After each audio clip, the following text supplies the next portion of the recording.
सद्गुरुवे नमः। ज्ञान उदधि और ज्ञान घन सद्गुरु शंकर रूप।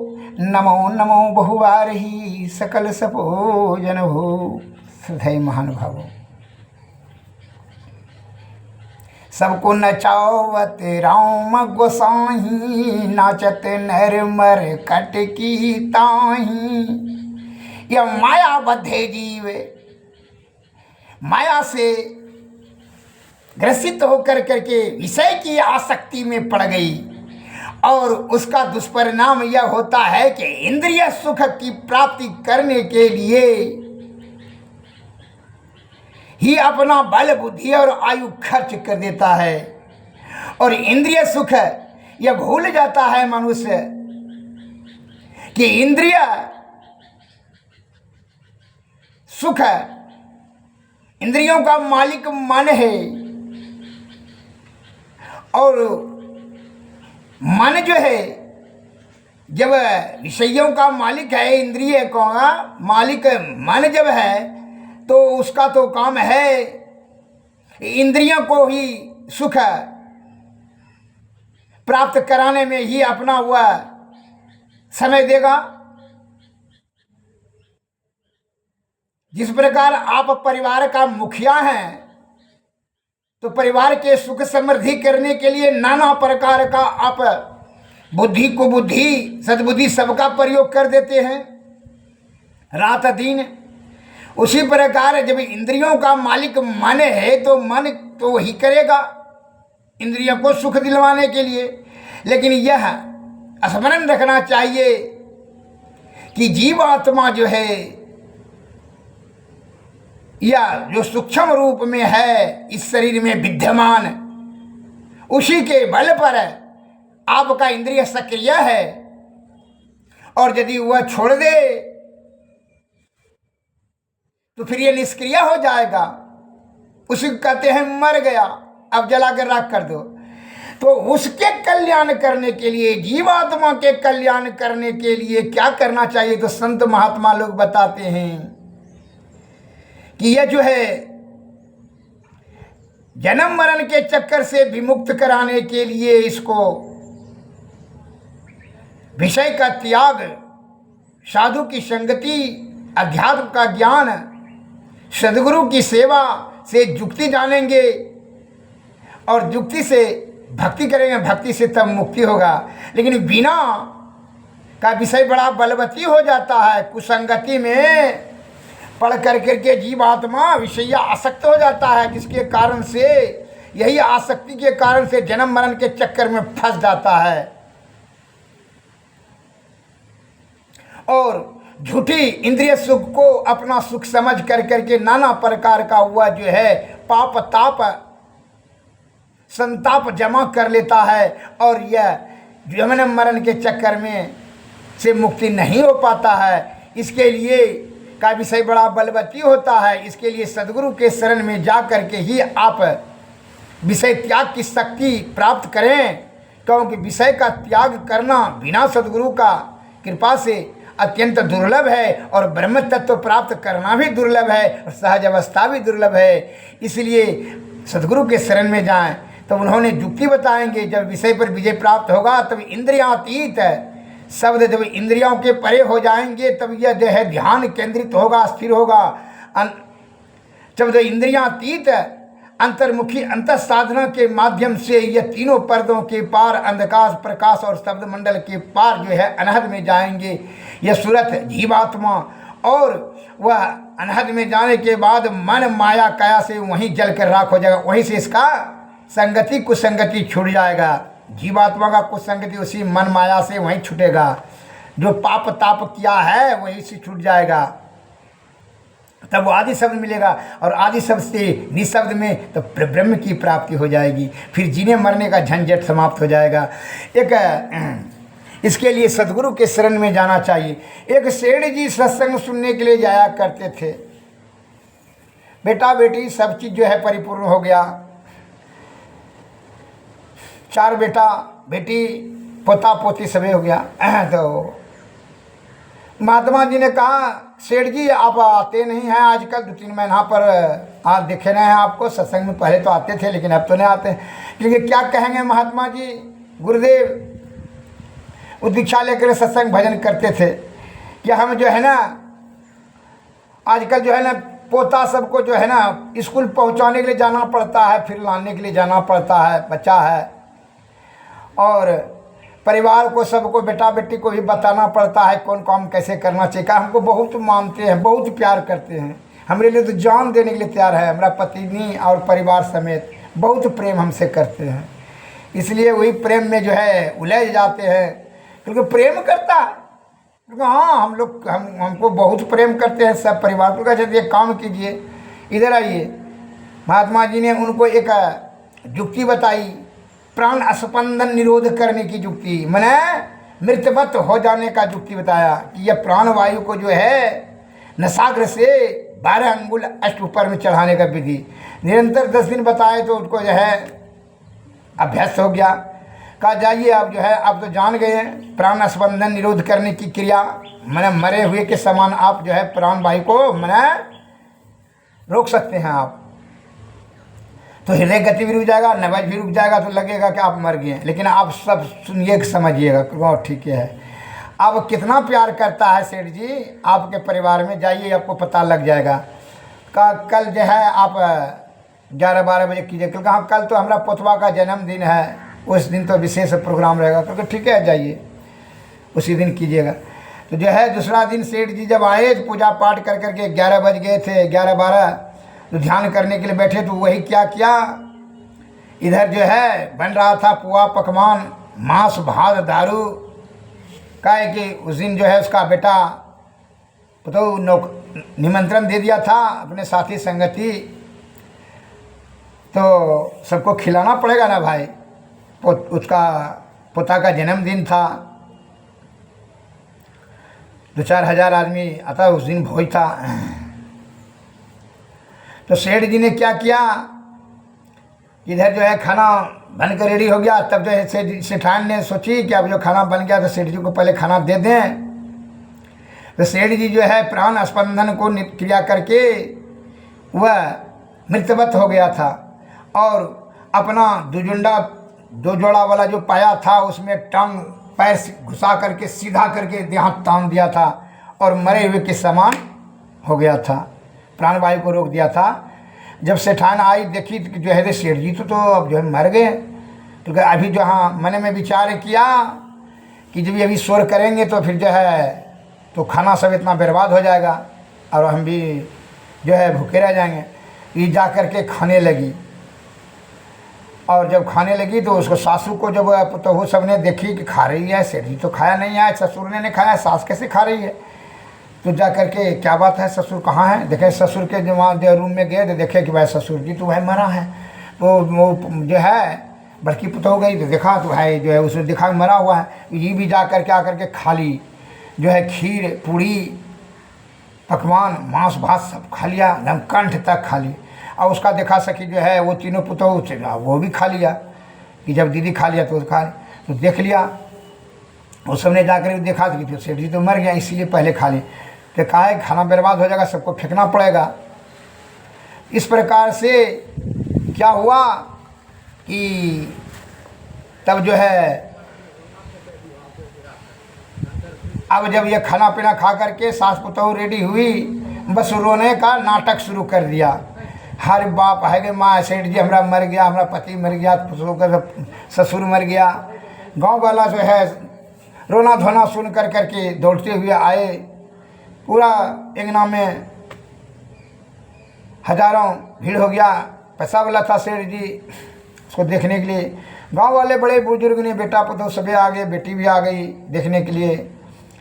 तो जो है गांव वाले बुजुर्ग ने कहा, जो सत्संग भजन सुनील जाते थे, कहा अरे सेठ जी वो गुरु महाराज का शिष्य थे, जाकर के गुरु महाराज से कुछ कीजिए, आरजू विनती उनको बुला कर लाइए, हो सकता है कोई उपाय बतावे। कहा सेठ जी तो अभी ठीक था, अभी तो मरने वाला कोई बीमारी भी नहीं था। बेटा ने कहा ठीक है बोलते हैं चाचा जी, हाँ लाओ गुरु महाराज को फुसला कर लाओ कैसे प्रेम से।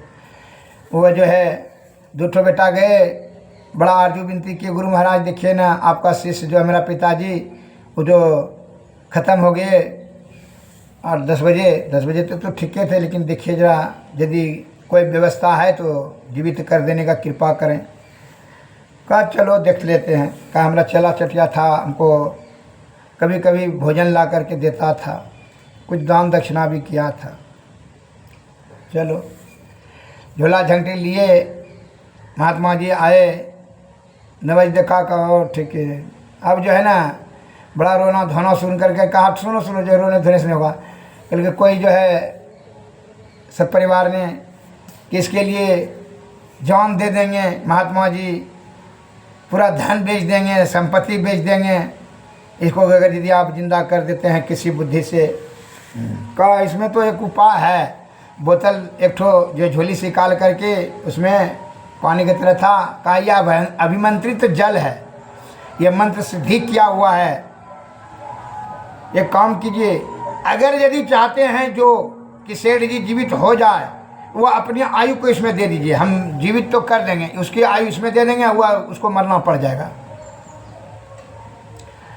तो सेठान को महात्मा जी बोले कि लीजिए पीजिए इसको, अपना आयु इसको दे दीजिए सेठ जी को। सेठ जी का तो आयु ख़त्म हो गया इसलिए मर गए, लेकिन इनको अगर जीवित करना चाहते हैं तो अपना आयु आप दे सकते हैं, हम इसको जो है इसमें आयु हम दे देंगे, यह हमारे पास में शक्ति है। तो सेठान बोली कि छोड़िए, जो हो गया भगवान को पसंद जो था वही हुआ, महात्मा जी छोड़िए, अब क्या पीना है। तो कहा कि बेटा को कहा तुम पी लो। कहा ना हम तो जवान हैं, तो पिताजी तो बूढ़े हो गए, तो 2-4 साल में तो ऐसो भी मरने वाले थे। तो क्या कहा कि तो पुतहू ने कहा, बोली कि बेटा ले पिता हम काहे के लिए पिएंगे। उसके बेटी को बोला, कहा कि महात्मा जी आप यही सब बात हमको सिखाते हैं, हमारा माँ चट्ठो बच्चा है, स्कूल गया है, वहाँ जाएंगे तो हम तो सोचेंगे बाप मर गया है देखने के लिए, तो आप कहते हैं हमको मरने के लिए, अपना आयु देने के लिए, हमारा चट्ठो बच्चा कौन पोसेगा। जो बाप का संपत्ति लिया है वो तो पीने के लिए तैयार नहीं है, अपना आयु देने के लिए तैयार नहीं है, और हमको सिखा रहे हैं। छोड़िए उस सब बात को, हमको जल्दी जाना है वहाँ ससुराल, वहाँ बेटा हमारा स्कूल पढ़ने के लिए गया है, आप यही सब हमको पखंडी सिखाते हैं। वह भी नहीं पी। कहा कि तो बड़ा मुश्किल है, कोई नहीं पीता है। कहा तब के क्या होगा। तब उसका बेटा ने कहा छोड़िए महात्मा जी, जो होने वाला था भगवान को जो मर्जी था तो हो ही गया, आप छोड़ दीजिए जो कर। तो गांव वाले ने कहा कि ठीक है, तो चलो अर्थी बनाओ। अर्थी बनाने लगा तो जो है उनका पैर जो दुजुंडा पाया में फंसा हुआ था, तो वो कतनों निकालने की कोशिश करे, निकलवे नहीं कर रहा था। अर्थी पर रखने के लिए सेठ जी का लाश को, जब वो नहीं निकल रहा था तो बड़ा मुश्किल है। तो कहा कि इसको पिलर को तोड़ना होगा। गांव वाला ने, बड़े बुजुर्ग होशियार सब ने कहा कि इस पिलर को तोड़ना होगा, क्योंकि पिलर तो पिलरे पर घरे है, गिर जाएगा तो उसमें कम 10 लाख रुपए का क्षति हो जाएगा, 10 लाख हानि, क्योंकि तब क्या करना है। कहा कि अब तो जो है उसकी पुतहू उधर से बोलती है कि पिताजी का जो है ससुर जी था अब तो मरिए गए, तो जो है एक काम कीजिए ना, अब तो जराने के लिए ले जा रहे हैं, तो पैर काट दीजिए। गड़ासी से आरी पत्ती लाते हैं, तो दूसरे छोटकी पुतहू तब तक दौड़ कर गई, आरी पत्ती ले गई, कहा कि लीजिए काट दीजिए। तो बेटा ने कहा बाप का पैर कैसे काटेंगे। कहा कि अब तो मरिए गया है बाप, तो बाप चिंता नहीं है ना, ये तभी जराना ही है। तो 2-4 आदमी कहा, कुछ नहीं बोला। तो गांव वाला साहब ने क्या बोलेगा। तो पुतहू सब ने चारों ने जो है बेटा सबको उकसा दिया, कहा कि नहीं काटिए ना। तो जो है छोटका बेटा तैयार हो गया, ठीक है। मंझला बेटा ने कहा ठीक है दीजिए, तब हम ही काट देते हैं। गाँव ठीक है। जो काटने के लिए गया, कहा टर महात्मा जी ने कहा रुको। अरे हमारा चेला चटिया था, हमको कत्ता दिन भोजन खिलाया था, इनको जो है छोड़िए, हम ही अपना आयु दे देते हैं। काहे के लिए पैर तेर तू काटेगा। सेठ जी ये सभी घटना को सुन समझ रहे थे। तो महात्मा जी ने वो बोतल का जो है पानी अपने से पी लिया और पीठ ठोक करके कहा उठो सेठ जी उठो।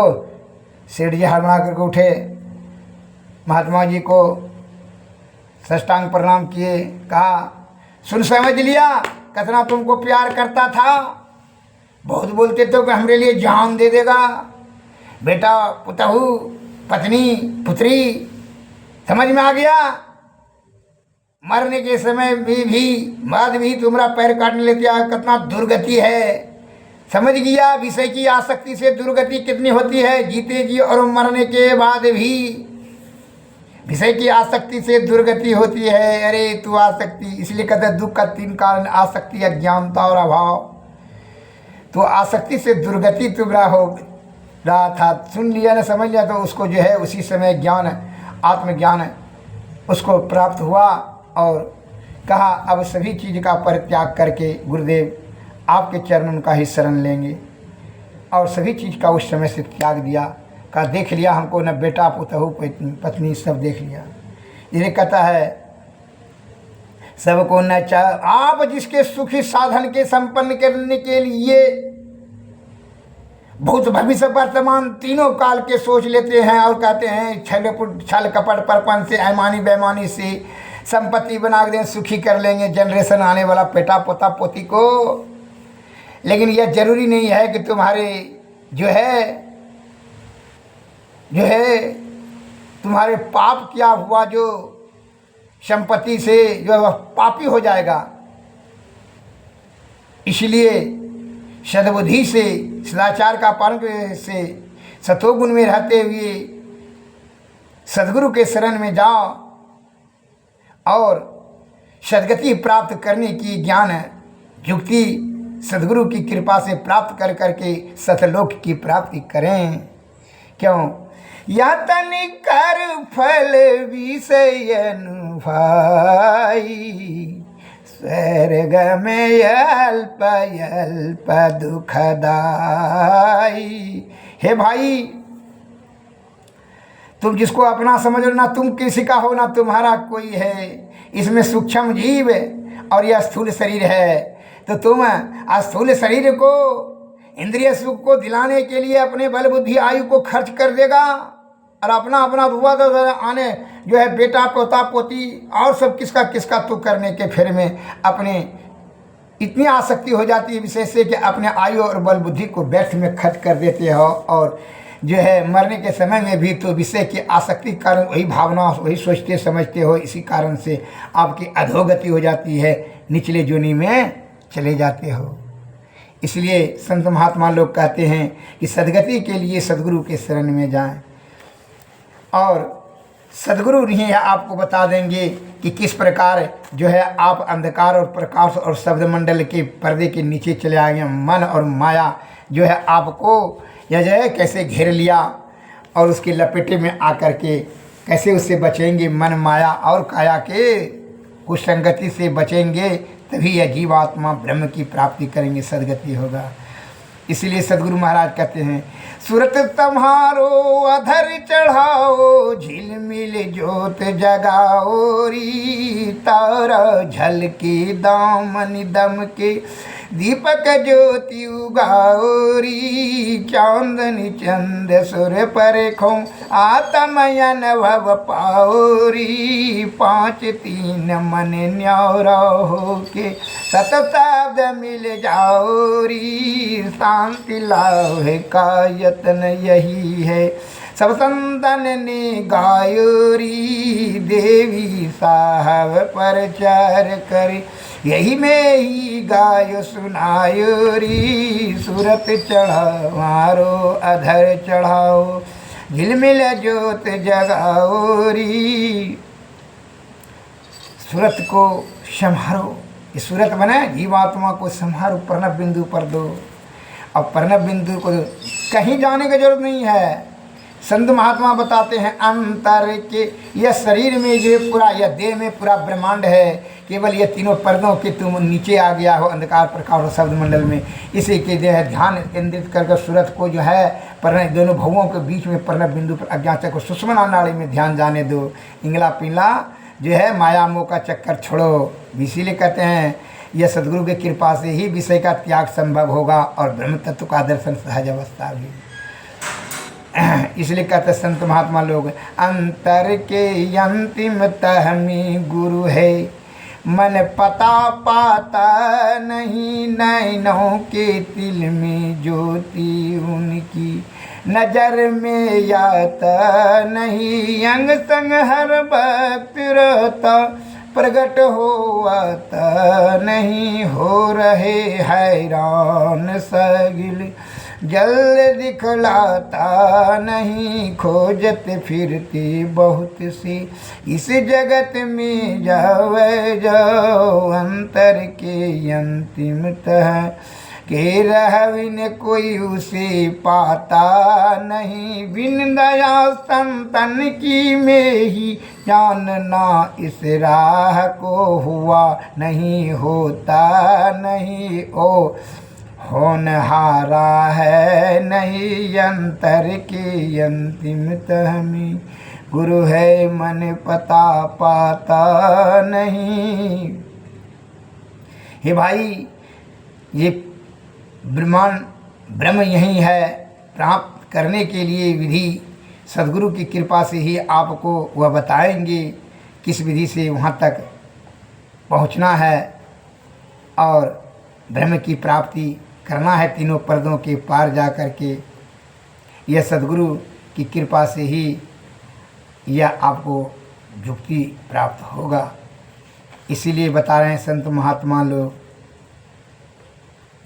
कई विसा, इसलिए बिना गुरु की कृपा पाए नहीं जीवन उधारा है, फंसी श्रुति आई यम फांसी, अयन सुधी अपनी नासी, भई भव सोग की बासी, कठिन जहाँ ते उधार है, गुरु निज भेद बतलावे, सूरत को राह दर्शावे, जिव हित आप ही आवे, सूरत को आई तारा है, बिना गुरु की कृपा पाए नहीं जीवन उधारा है, फंसी श्रुति आई यम फांसी, अयन सुधी अपनी नासी, गुरु ही तू है, गुरु पितु है, गुरु ही जीव के मितु है, गुरु सम कोई नहीं दूजा, जो जीवों को उधारा है, गुरु की नित कर पूजा, जगत इन सम नहीं दूजा है, मही को आन नहीं सूझा, फकत गुरु ही वधारा है, बिना गुरु की कृपा पाए नहीं जीवन उधारा है। बिना गुरु की कृपा से जीवन का उद्धार नहीं होगा, अर्थात जीवात्मा को परमात्मा की प्राप्ति नहीं होगी, क्योंकि गुरु ही आपको भेद बताएंगे कि तुम किस प्रकार से ये तीनों पर्दों के पार चलो और आगे बढ़ो। सुषमना में ध्यान करते हुए तीनों पर्दों के पार जो है अनहद नाद में पहुँचोगे। नाद में ही जो है मन माया जो है जल कर राख हो जाएगा, लय हो जाएगा, पाप ताप संताप। तो उसके बाद सार शब्द से निशब्द में तो ब्रह्म की प्राप्ति करेगा, फिर जीने और मरने का झंझट समाप्त हो जाएगा। श्री सद्गुरु महाराज की, श्री सद्गुरु।